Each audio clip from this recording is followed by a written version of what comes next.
বাজার ইউনিয়নের শতাধিক এতিম, গরিব ও শিক্ষাবৃত্তি প্রদান করা হয়েছে। ওসমানীনগর থেকে আমাদের সহকর্মী মোহাম্মদ আবু হানিফা জানান, ওসমানীনগর উপজেলার ৪ নং বুরুঙ্গা ইউনিয়নে অসহায় এতিম শিক্ষার্থীদের মেধা বিকাশের জন্য দ্বিতীয়বারের মতো ১১৪ জন ছাত্রছাত্রীদেরকে ১০,০০০ টাকা করে শিক্ষাবৃত্তি বিতরণ অনুষ্ঠান গতকাল বিকেলে বুরুঙ্গা বাজারে অনুষ্ঠিত হয়।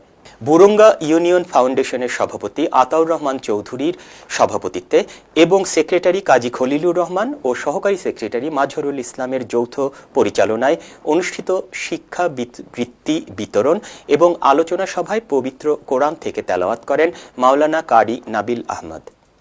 অনুষ্ঠানে প্রধান অতিথি হিসেবে উপস্থিত ছিলেন বুরুঙ্গা ইউনিয়ন ফাউন্ডেশন ইউকের সাধারণ সম্পাদক মতসির চৌধুরী জনি। বিশেষ অতিথি হিসেবে উপস্থিত ছিলেন বুরুঙ্গা ইউনিয়ন ফাউন্ডেশন ইউকের অফিস সম্পাদক জুবের আহমদ চৌধুরী। এ সময় আরও উপস্থিত ছিলেন যুক্তরাজ্য প্রবাসী আব্দুল মুক্তাদির, জামাল আহমেদ, সাব্বির চৌধুরী, ফাউন্ডেশনের সাবেক secretary master Abdul বাসিত। Burunga union ফাউন্ডেশনের বাংলাদেশ প্রতিনিধির মধ্যে বক্তব্য রাখেন বুরুঙ্গা ইউনিয়ন ফাউন্ডেশনের সহসভাপতি ফজলু মিয়া, সহসভাপতি রীতা চক্রবর্তী, কোষাধ্যক্ষ আব্দুল মুকিত, অফিস সম্পাদক রঞ্জু চন্দ, সদস্য হাজি আব্দুল গফফার, নুরুল হক, দিদারুল ইসলাম সাজু প্রমুখ। এ সময় উপস্থিত ছিলেন আব্দুল আহাদ, ফয়জুল হক, রাজু আহমেদ, ফারুক মিয়া প্রমুখ।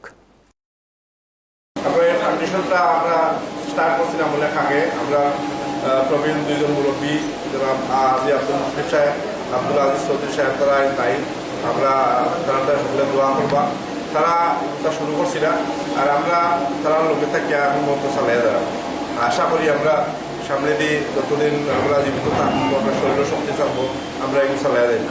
তাকে পয়সাটা তারা সাদা কালেকশন করে দেয়, আমরা যারা নেই তারা মনে করি অত্যন্ত সহজ জিনিস এবং আমরা পয়সাটা পাওয়া বাদে কি পরিমাণ আনন্দ করি। আমার একটা অনুরোধ থাকলো আপনার কাছে, যেটা কৌশল করি আমরা অ্যাকাউন্ট করছি, বাচ্চারা তাহলে আপনার ২,০০০ টাকা তুলবা তার নিত্য প্রয়োজনীয় লাগে, এই পয়সা খাইবার লাগে নাই। যারা বাংলাদেশ শাখাত কমিটিতে আছে তারা ইনকোয়ারি করি যদি পয়সা দেই না, আত্মীয় হিসাবে দিলাই, নিজের হিসাবে দিলাই, এটা আমরা কেমন দিন দিতাম, সেই হিসাবে কেউ বেকার না জানো।